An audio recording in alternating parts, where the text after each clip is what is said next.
Now, whether they're out on the street or in your room, of course, those are different things. But if you take those things, learn what those differences are, as well as the things we talked about today. Now, if you're planning on coming to Thailand, of course, you're gonna need a place to stay. You might not be able to find the $13 million condo. Like myself, there's some nuances. There's some things in Thailand that are a little bit different, especially when it comes to renting. Most things are the same. Yes, deposits, all that stuff still exists. So in today's video, I'm gonna share with you the things I've learned during my time in Thailand. So when it comes to your search for a condo, maybe you'll have a better idea what to look for. Okay, we're gonna kind of speed run these. I don't wanna go into too much detail about everything. I'll try to highlight the main differences because if we go into crazy detail, we'll be here all day. First things first, utilities. In general, when it comes to condos, and I think even most houses, minus if you have gas maybe, most of the time what you're gonna have to pay is electric and water. Water is generally crazy cheap. I can't imagine, maybe if you had a huge house and tons of people showering, then it might get a little expensive. Water's not gonna be a big deal. Electric can get expensive if you're not paying attention. When you're looking at a building, a good question to ask is the price per unit of electricity. That's how you get charged. So knowing that, and another good thing to figure out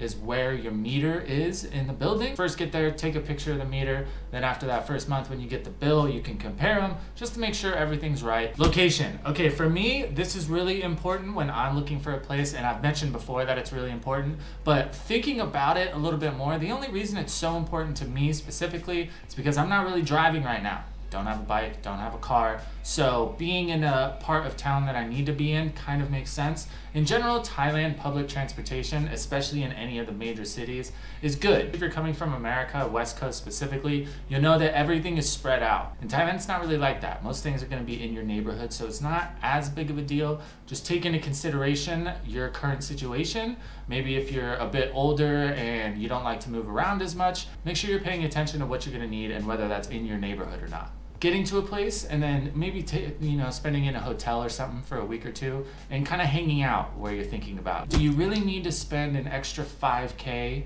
on a condo because the lobby is really nice and the pool is good? Some people love that. Some people spend a lot of time at the pool. Me, not really. So it's not really that important. There are a few things to consider that are going to be kind of across the board.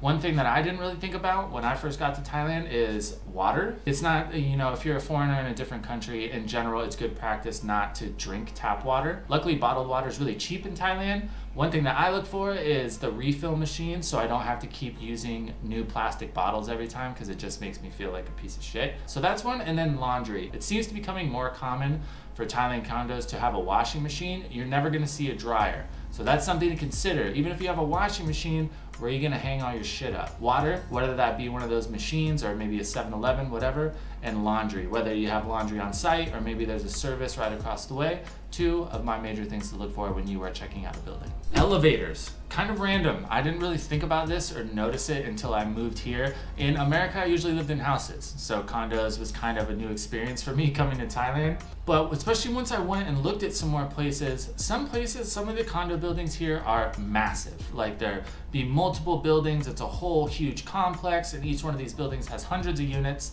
Elevators.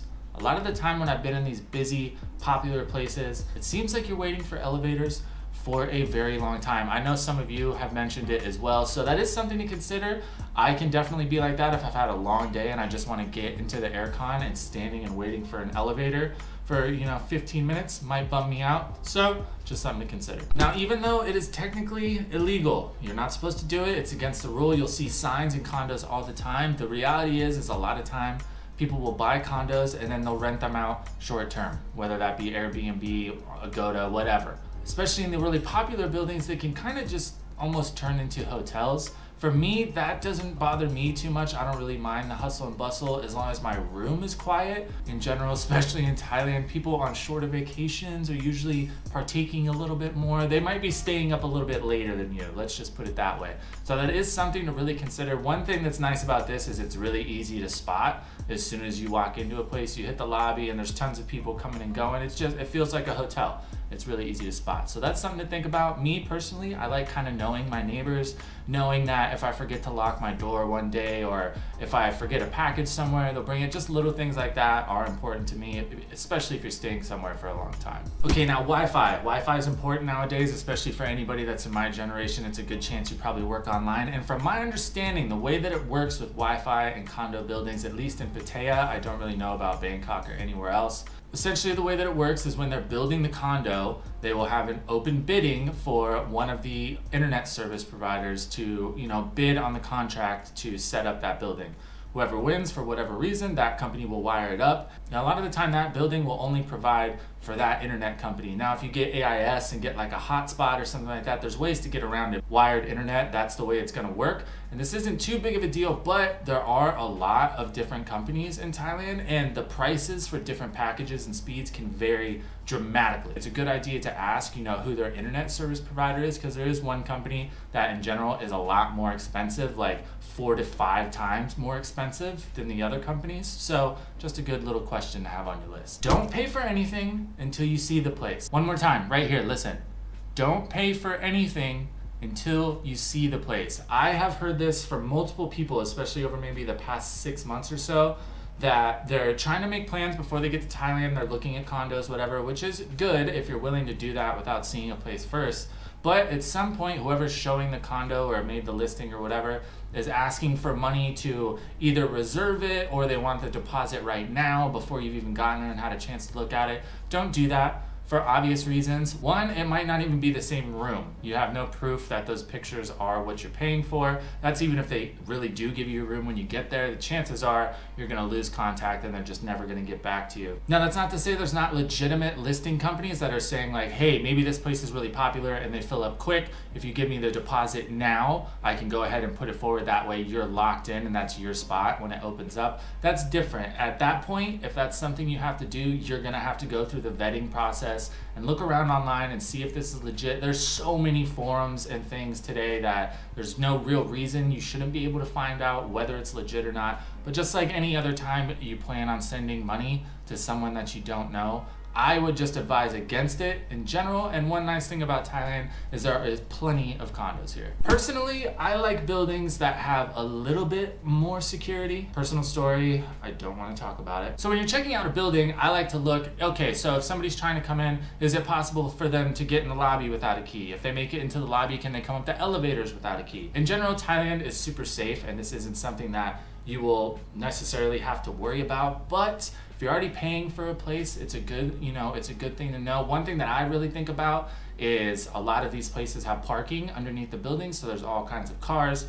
Cars can be, a hot spot for crime. So if just having somebody down there makes me feel better about it. Or other things is like maybe your building has a really nice pool and there's no security checking people coming through the gate. So you can't figure out why, even in slow season, the pool is completely packed every day. Well, that's because everybody on the entire block is using that pool. If you are not a bug person and you're planning on coming to Thailand, that's something you're gonna have to start to wrap your mind around. Even me, I grew up in a place where having a bug crawling on you at any given moment was more likely than not having a bug crawling on you. And when you come to a new country, even if you're used to them, new bugs are different. You don't know, it could sting, bite you, whatever. But back to condos, no matter where you go, I've been in some of the nicest condos in Bangkok, Pattaya, there's gonna be bugs. Now, whether they're out on the street or in your room, of course, those are different things. When it comes to checking the room, I feel like it goes without saying that pretty much everybody looking for like bugs and stuff is what you do. But another good thing in Thailand is to look around the building itself.